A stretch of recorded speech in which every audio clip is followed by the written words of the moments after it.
Ano ito? Oh! Ah! Yan!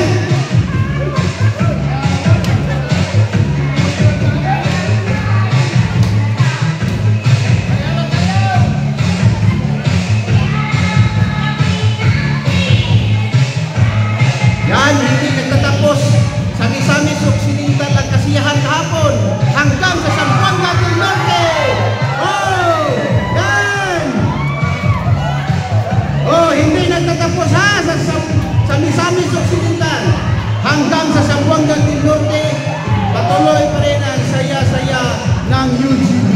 Headed by UGB. First nominee, kung isa akong dapat.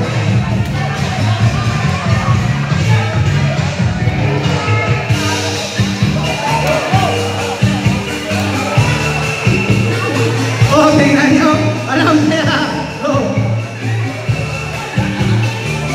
Okay. Maraming salamat po sa lahat ng mga LGU, lalo na po si Barangay Captain dito sa Biaso, na si Buboy Narvaez, Kap, mayong hapon sa imuha.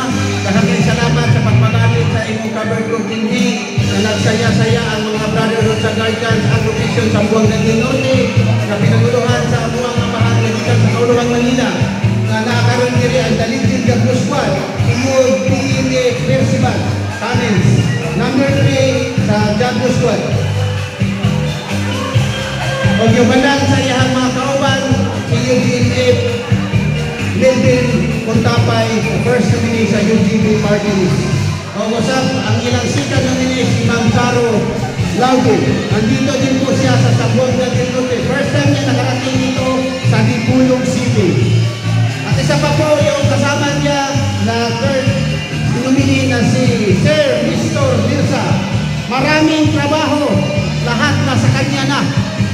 Programmer, photographer, editor, Secretary General yan ng UGB Brotherhood.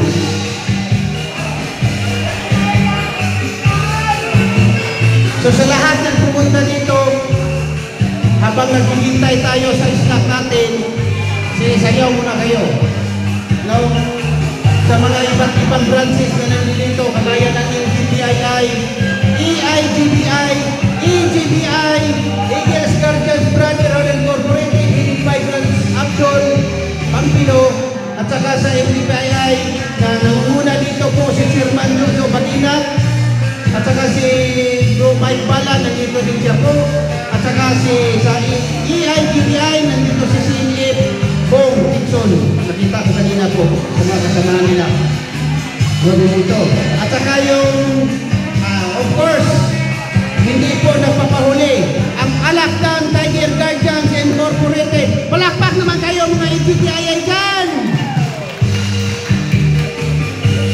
Sa mga agropisyo sa Zamboanga del Norte, tuloy-tuloy lang po ang ating suporta dito sa UGB. Ano ang pinaka-paboritong number?